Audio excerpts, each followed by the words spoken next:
20 ডিচেম্বৰৰ পুৱা এটা ঘটনা তথ্য চাঞ্চল্যকৰ ঘটনা পোহৰলৈ আহিছিলে। গুৱাহাটীত এজন যুৱকৰ মৃতদেহ পেলাই থৈ অহাৰ দৃশ্য বন্দী হৈছিলে CC কেমেৰাত।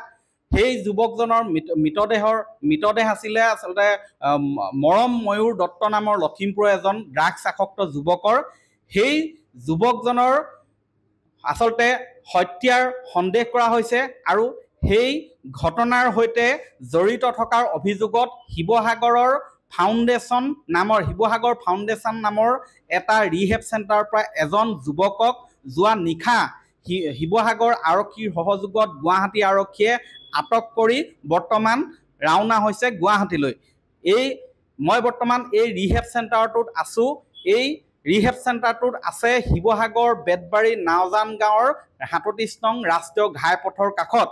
এই শিৱসাগৰ ফাউণ্ডেশ্যন নামৰ ৰিহেব চেণ্টাৰটোৰ পৰাই শিৱাঞ্জল হাজোৱাৰী নামৰ এজন যুৱকক আটক কৰিছে উক্ত ঘটনাৰ জড়িত থকাৰ সন্দেহত। আৰু এই শিৱাঞ্জল হাজোৱাৰীৰ ঘৰ হৈছে শিৱসাগৰ ফুকন নগৰত। তাৎপৰ্যপূৰ্ণ কথাটো হ'ল যে যিদিনা মৃতদেহ তাত পেলাই থৈ অহা হৈছিলে তাৰ পিছদিনা আচলতে বিয়লিলৈ তথা সন্ধিয়া ভাগলৈ সেই শিৱাঞ্জল হাজোৱাৰী সেই ঘটনাৰ পিছত শিৱাঞ্জল হাজোৱাৰী এই ৰিহেব চেণ্টাৰত ভৰ্তি হৈছিলে। এই ৰিহেব চেণ্টাৰটোৰ গৰাকী বিৰাজ হাজৰিকা বৰ্তমান মোৰ কাষত আছে। সবিশেষ তেওঁৰ পৰা জানিব বিচাৰিম। শিৱাঞ্জল হাজোৱাৰীক আৰক্ষীয়ে আটক কৰিছে সেই ভঙাগড়ত উদ্ধাৰ হোৱা মৃতদেহ সন্দৰ্ভত। শিৱাঞ্জল হাজোৱাৰী কেতিয়া ইয়াত ভৰ্তি হৈছিলে? শিৱাঞ্জল হাজোৱাৰী আপোনাৰ 20 তাৰিখে ইভিনিং টাইমত আমাৰ ইয়াত এডমিট হৈছিলে। কোনে লৈ আহিছিলে তেখেতক? তেওঁ মাকৰ লগত আহিছিলে। কিয় ভৰ্তি কৰা? তেওঁ এজন ড্ৰাগছ আসক্ত যুৱক আছিলে, ড্ৰাগছ খাইছিলে। তো সেইটো কাৰণে মাকে তেওঁক ট্ৰিটমেণ্ট দিবলৈ আমাৰ ইয়াত এডমিট কৰিব আহিছিলে। মানে যিটো ভঙাগড়ৰ ঘটনা হৈছিলে সেই ঘটনাৰ পিছত আনিছিলে? সেই ঘটনা হোৱা মই একো এইটোৰ লগত মই গম নাপাওঁ। কেলে কি আমাৰ ইয়াত আপোনাৰ চব পেচেণ্ট অহা হয়। তেওঁ সেই ঘটনাৰ পিছতে হ'ব। তেখেতক কোনে লৈ আহিছিলে? তেওঁ মাকৰ লগত আহিছিলে। পাৰুল হাজোৱাৰী। এই ক্ষেত্ৰৰ যিজনক আজি আটক কৰিছে আৰক্ষীয়ে, নিশা আটক কৰিছে। কি বুলি কৈছে আৰক্ষীয়ে আমাক একো কোৱা নাই বিশেষ। আহিলে আমাক আহি পিনি সুধিলে, এইজন ল'ৰা ফটো দেখালে, এইজন ল'ৰা নাম ক'লে। তো আমাক ক'লে তেওঁ এনেকুৱা কিবা এটা ইনচিডেণ্ট হৈছে, তেওঁ আমি লৈ যাব লাগিব। ইনচিডেণ্ট আমাক ডিটেইলছত কোৱা নাই। কেলে কি ক'লে কনফিডেঞ্চিয়েল হয় বোলে। তো আপুনি তেওঁক মাতি দিয়ক, আমি কথা পাতিম বোলে।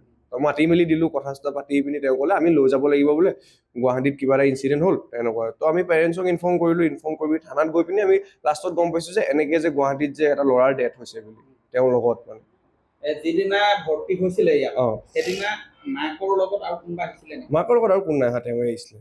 কি বুলি কৈছিলে? কি বুলি কৈছিলে? মাকে ট্ৰিটমেণ্টৰ কাৰণে আহিছিলে। ল'ৰাজন ড্ৰাগছ খাই লাষ্ট পৰ্যায় হৈ গৈছে, তেওঁ কিজানি মৰিও যাব পাৰে। আৰু এজন মাকে নিজৰ ল'ৰাক কেতিয়াও এৰি দিব নোৱাৰে। তো সেইটো কাৰণে ট্ৰিটমেণ্টৰ বাবে মাকে লৈ আহিছিলে আমাৰ ইয়াত। আমাৰ ইয়াত 4 to 5 months হৈছে নিউকে খোলা। কিমানজন আছে ইয়াত? আমাৰ 5 to 6 মান পেচেণ্ট আছে, ষ্টাফৰ মানুহ আছে। আৰক্ষী আৰু কিবা কৈছিলে নেকি? আৰক্ষী আৰু একো নাই পৰা। আচৰণ কেনেকুৱা আছিলে সেই সময়ত এই ল'ৰাজনৰ যেতিয়া ভৰ্তি হৈছিলে শিৱাঞ্জল হাজোৱাৰী?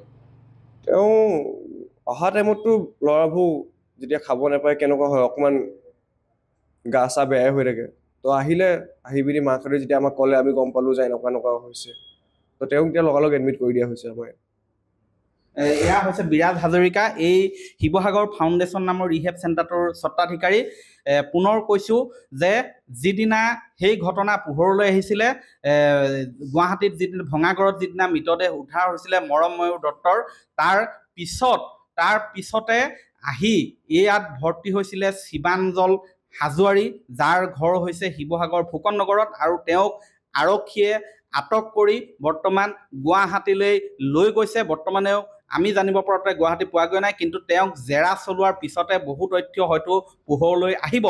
কিন্তু শিৱসাগৰত এই ঘটনা এই তথ্য পোহৰলৈ অহাৰ পিছতে শিৱসাগৰটো আচলতে তীব্ৰ প্ৰতিক্ৰিয়াৰ সৃষ্টি হৈছে আমি জানিব পৰা মতে এই ৰিহেব চেণ্টাৰটো বৰ্তমান য'ত মই উপস্থিত আছোঁ এই ৰিহেব চেণ্টাৰটো অতি বেছি দিন হোৱা নাই ইয়াত স্থাপন কৰা এতিয়াও যুটীয়া স্বাস্থ্য বিভাগৰ পৰা যাৱতীয় অনুজ্ঞাপত্ৰ সম্পূৰ্ণ লাভ কৰা নাই এই তথ্য আমাক সদৰি কৰিছে শিৱসাগৰ জিলা যুটীয়া স্বাস্থ্য সঞ্চালকৰ কাৰ্যালয় কিন্তু ইয়াৰ যিয়েই নহওক গুৱাহাটীৰ মহানগৰত সেই ঘটনা হোৱাৰ পিছতে আচলতে তাৰ পিছত ইয়াতে ভৰ্তি হৈছিলে শিৱাঞ্জল হাজোৱাৰী আৰু এই শিৱাঞ্জল হাজোৱাৰী সেই মৃতদেহ উদ্ধাৰ হোৱা ঘটনাৰে মনময়ূৰ দত্তৰ মৃত্যুৰ প্ৰসংগৰে কি আৰু কাণ্ড জড়িত হৈ থাকিব পাৰে সেয়া তদন্তত সম্পূৰ্ণ পোহৰ স্পষ্ট হ'ব আপুনি বিচৰা বাতৰি পাব কেৱল নিউজ 18 এপত নিউজ 18 এপ ডাউনলোড কৰিবলৈ স্ক্যান কৰক এই QR কোড গুগল প্লে ষ্টৰতো পাব এই নিউজ 18 এপ